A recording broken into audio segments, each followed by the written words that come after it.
भाई मैं गारंटी लेता हूँ, अगर आज आपने ये वीडियो देख ली तो आप ज़िंदगी में कभी बिग एंड टू का यूज़ करना नहीं भूलेंगे। तो मैं बहुत ज़्यादा इजी तरीके से बताने जा रहा हूँ आपके अपने daily life English speaking challenge में। आपको बस इतना एफर्ट्स करना है कि आपको केवल मेरी बातों को सुनना है, ध्यान से सुनना है, ठीक है?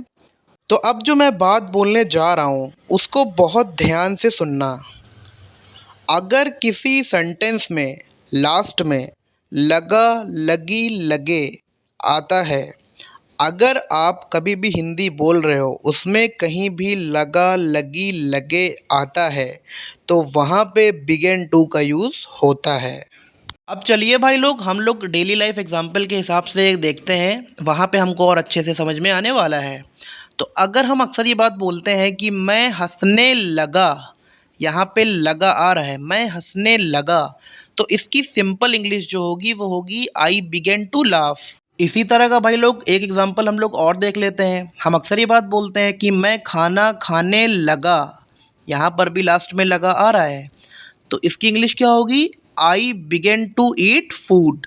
एक अच्छा सा एग्जाम्पल और देख लेते हैं जिससे आप लोग को और अच्छे से क्लियर हो जाएगा कि कभी कभार बहुत से लोग या हम ही कभी कभार ऐसी बात ज़रूर बोलते हैं कि पहले मैं बाज़ार नहीं जाता था लेकिन अब जाने लगा। यहाँ पर भी लगा आ रहा है, तो यहाँ पर भी इसकी इंग्लिश क्या होगी? Earlier I did not use to go to the market but now I begin to go. एक बहुत अच्छा सा एग्जाम्पल और देख लेते हैं। अक्सर हम ये बात ज़रूर बोलते हैं या बहुत से लोग बोलते होंगे कि बारिश होने लगी, यहाँ पे लगी आ रहा है। आपको पता है कि लगा, लगी, लगे कहीं पे भी आ रहा है तो वहाँ पे बिगन टू का यूज़ होगा। तो बारिश होने लगी, इट्स बिगेन टू रेन। और एक बात बहुत ज़्यादा इम्पॉर्टेंट है, उसको ज़रूर दिमाग में रखना कि टी ओ टू के बाद हमेशा वर्ब की फर्स्ट फॉर्म आती है। टू के बाद हमेशा लाफ आएगा जो कि वर्ब की फर्स्ट फॉर्म है, लाफिंग नहीं आएगा, लाफ्ड नहीं आएगा। टू के बाद हमेशा ईट आएगा, ईटन या ईटेड नहीं आएगा।